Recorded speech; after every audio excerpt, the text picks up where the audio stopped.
রাজনীতিবিদ ছিল, নাম তার বাবুল। আমার ভালো লাগে কি? আমার ভালো লাগে মসজিদ, আমার ভালো লাগে মাদ্রাসা, ভালো লাগে ঈদগাহ মাঠ, ভালো লাগে এতিমখানা, লিল্লা বোর্ডিং। যে কারণে আমি বলি যে আল্লাহ পাক যদি আমাকে এমপি বানান, আমার 1 নম্বর কাজ হবে মসজিদের খেদমত করা। 1 নম্বর কাজ আমার কাজ হবে মাদ্রাসার খেদমত করা, আমার কাজ হবে ঈদগাহ মাঠের খেদমত করা, আমার কাজ হবে লিল্লা বোর্ডিং এর খেদমত করা, আমার কাজ হবে এতিমখানার খেদমত করা। জানেন, একজন সরকারি দলের এমপি যদি তার দিল সহি হয়, যদি সে সচ্চা হয়, ইমানদার হয়, এই মেলান্দহ মাদারগঞ্জের মানুষের কত খেদমত করার সুযোগ আছে।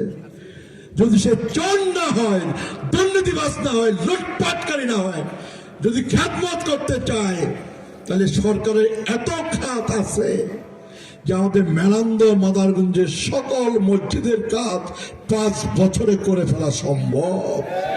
মেলান্দহ মাদারগঞ্জে আমাদের মাদ্রাসার কাজের পাশে দাঁড়ানো সম্ভব। ঈদগাহ মাঠের, মেলান্দহ মাদারগঞ্জের সকল ঈদগাহ মাঠের উন্নয়ন করা সম্ভব। মেলান্দহ মাদারগঞ্জের সকল লিল্লা বোর্ডিং এতিমখানার উন্নয়ন করা সম্ভব। মেলান্দহ মাদারগঞ্জের সকল primary school, high school, college, যেই প্রাইমারি স্কুলে, যে হাই স্কুল, যেই কলেজ, যে মাদ্রাসায় বিল্ডিং নাই, 5 বছরে সকল প্রাইমারিতে, হাই স্কুল, কলেজ, মাদ্রাসায় বিল্ডিং করা সম্ভব।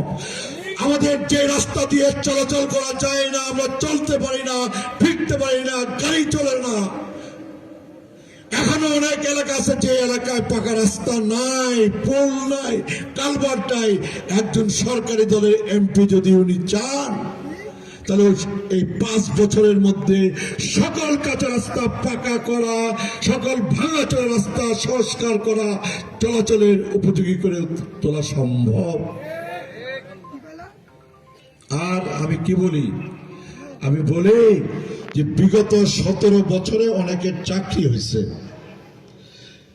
চাকরি অনেকেরই হয়েছে, কিন্তু 2টা শর্ত পূরণ করতে হয়েছে।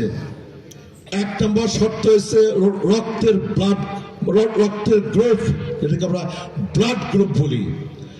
রক্তের গ্রুপ পরীক্ষা করছে তারা, যে রক্তটা কি এ না রক্তটা বি। যদি রক্ত বি হয়েছে, নো চাকরি। যদি রক্তের গ্রুপ এ